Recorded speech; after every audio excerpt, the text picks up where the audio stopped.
আসসালামু আলাইকুম বন্ধুরা, আশা করি আপনারা সবাই ভালো আছেন। আপনাদের মাঝে আরেকটি নতুন নিয়োগ বিজ্ঞপ্তি নিয়ে হাজির হলাম। বাংলাদেশ সেনাবাহিনীর আওতাধীন নতুন একটি নিয়োগ বিজ্ঞপ্তি প্রকাশ করা হয়েছে। এখানে আপনার এসএসসি, এসএসসি পাশে কিন্তু আপনারা সবাই আবেদন করতে পারবেন। নতুন একটি নিয়োগ বিজ্ঞপ্তি প্রকাশ করা হয়েছে। এখানে আপনারা বাংলাদেশের সকল জেলাতে কিন্তু আপনারা সবাই আবেদন করতে পারবেন। এখানে দেখতে পাচ্ছেন আর্ম ফোর্স ডিভিশন থেকে নতুন একটি নিয়োগ বিজ্ঞপ্তি প্রকাশ করা হয়েছে। এখানে আপনার 40 বছর পর্যন্ত কিন্তু আপনারা সবাই আবেদন করতে পারবেন। এসএসসি, এসএসসি পাশে কিন্তু আপনার অষ্টম শ্রেণী পাশে কিন্তু আপনারা সবাই আবেদন করতে পারবেন। তা নিয়ে বিস্তারিত আলোচনা করবো। আপনার সম্পূর্ণ ভিডিওটা দেখবেন এবং এখানে আপনাদের আবেদন শুরু কবে, শেষ কবে এবং কিভাবে আবেদন করবেন, আবেদন করতে কি কি লাগবে, কোথায় আবেদনটা জমা দিবেন তা নিয়ে বিস্তারিত আলোচনা করবো। আপনার সম্পূর্ণ ভিডিওটা দেখবেন। এখানে এইটা কিন্তু বাংলাদেশ সেনাবাহিনী আওতাধীন আর্ম ফোর্স ডিভিশন থেকে নতুন একটি নিয়োগ প্রকাশ করা হয়েছে। আর্মি মেডিকেল কোর থেকে নতুন একটি নিয়োগ প্রকাশ করা হয়েছে। এখানে বাংলাদেশের প্রায় সকল জেলা থেকে কিন্তু আপনারা সবাই আবেদন করতে পারবেন। তা নিয়ে বিস্তারিত আলোচনা করবো। তার আগে বন্ধুরা, আপনাদের কাছে ছোট্ট একটি রিকোয়েস্ট, আমার এই চ্যানেল যদি আপনি নতুন হয়ে থাকেন, আমার চ্যানেলটি সাবস্ক্রাইব করে পাশে থাকা বেল আইকনটি অল করে দিবেন।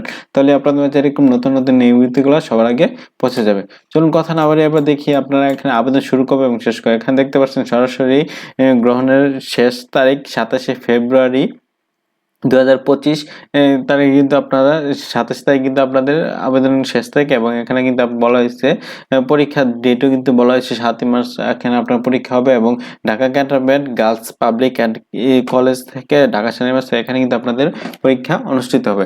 চলো দেখি এখানে আপনারা কি কি পদে আপনারা আবেদন করতে পারবেন। এখানে দেখতে পাচ্ছেন NCEO, এখানে 5 জন লোক নেওয়া হবে। এখানে 15,000 টাকা আপনার বেতন দেওয়া হবে এবং এখানে আপনাদের 18 থেকে 30 বছর পর্যন্ত কিন্তু আপনারা সবাই আবেদন করতে পারবেন। অষ্টম শ্রেণী পাস হলে কিন্তু আপনারা সবাই আবেদন করতে পারবেন। তারপর এখানে দেখতে পাচ্ছেন computer operator, data entry operator, এখানে 2 জন লোক নেওয়া হবে। এখানে আপনাদের 25,000 টাকা বেতন দেওয়া হবে এবং এখানে আপনারা 18 থেকে 30 বছর যারা আছেন তারা সবাই আবেদন করতে পারবেন এবং বলা হচ্ছে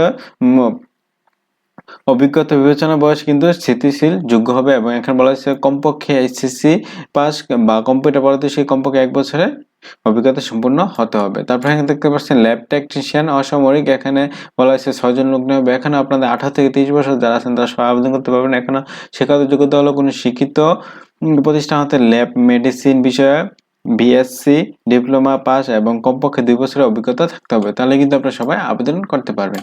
তারপর এখানে দেখতে পাচ্ছেন ল্যাব টেকনিশিয়ান, সার্জন বা কর্পোরাল যারা আছেন তারা অপশন আছেন তারা কিন্তু আপনারা আবেদন করতে পারবেন। এখানে 30 জন, এখানে আপনার 30,000 টাকা বেতন স্কেল দেওয়া হবে এবং এখানে আপনাদের ন্যূনতম 50 বছর পর্যন্ত কিন্তু আপনারা সবাই আবেদন করতে পারবেন। এখানে বলা হচ্ছে অবসরপ্রাপ্ত সার্জন, কর্পোরাল, ল্যাব টেকনিশিয়ান যারা আছেন তারা কিন্তু আপনারা সবাই আবেদন করতে পারবেন। তারপর এখানে দেখতে পাচ্ছেন সায়েন্টিফিকেট অফিসার, এখানে 3 জন লোক নেওয়া হবে। এখানে আপনাদের 50,000 টাকা বেতন দেওয়া হবে এবং এখানে বয়স 25 থেকে 40 বছর পর্যন্ত কিন্তু আপনারা সবাই আবেদন করতে পারবেন এবং এখানে আপনাদের শিক্ষাগত যোগ্যতা বলা হয়েছে কোনো শিক্ষিত কোনো পাবলিক বিশ্ববিদ্যালয় হতে স্নাতক বা ডিগ্রি হলে কিন্তু আপনারা আবেদন করতে পারবেন বা genetic engineering, biometric and technology, বায়োটেকনোলজিক বিষয়ে ডিগ্রি থাকতে হবে এবং জেনেটিক ল্যাবরেটরি ন্যূনতম 1 বছরের ব্যবহারিক কাজে অভিজ্ঞতা থাকতে হবে, তাহলে কিন্তু আপনারা সবাই আবেদন করতে পারবেন। এখানে দেখতে পাচ্ছেন arm force division pathology Dhaka সেনানিবাস এর সম্পূর্ণ অস্থায়ী ভিত্তিতে নিম্ন পদে এখানে নিয়োগের জন্য প্রার্থী নির্বাচন নিমিত্ত পদের সামনে উল্লেখিত যোগ্যতা সম্পন্ন প্রার্থীদের বাংলাদেশ নাগরিকের নিকট দরখাস্ত আহ্বান করা হচ্ছে। এই হলো আজকের ভিডিও। এখানে দেখা দিচ্ছে আপনারা কিভাবে আবেদন করবেন। এখানে কিন্তু আপনারা সম্পূর্ণ এখানে ব্যাংক ড্রাফটের মধ্যে আবেদন করতে পারবেন। ব্যাংক ড্রাফটের জন্য এখানে বলা হয়েছে সংশোধিত আবেদনের কমান্ডেন্ট, এখানে বলা হয়েছে আবেদনকারীর সাথে প্রার্থীর commandant arm force division pathology of বলা হয়েছে ঢাকা সেনানিবাস অনুকূলে 200 টাকা পে অর্ডার বা ব্যাংক ড্রাফটের মাধ্যমে জমা দিতে হবে এবং নির্বাচন পরীক্ষার মৌখিক পরীক্ষা আবেদনকারী কোনো প্রকার বাধা প্রদান করা হবে না। এখানে কিন্তু আপনার ISP আর সেনা নাম্বার দেওয়া হয়েছে। এই সেনা নাম্বার দিয়ে কিন্তু আপনারা সবাই আবেদন করতে পারবেন এবং আবেদন করার সময় কি কি লাগবে এখানে দেখিয়ে দিচ্ছে। আপনারা ভিডিও টাইম পজ করে দেখে নেন এখানে কি আবেদন করার সময় কি কি লাগবে। এই হলো আজকে ভিডিও। আর এই নিয়ে যদি আপনাদের কোনো প্রশ্ন থাকে আমাকে কমেন্টে জানাবেন, আমি রিপ্লাই দেওয়ার চেষ্টা করবো ইনশাল্লাহ। আজকের মধ্যে এতটুকুই। আশা করি আপনারা সবাই ভালো থাকবেন, সুস্থ থাকবেন। আসসালামু আলাইকুম, আল্লাহ হাফেজ।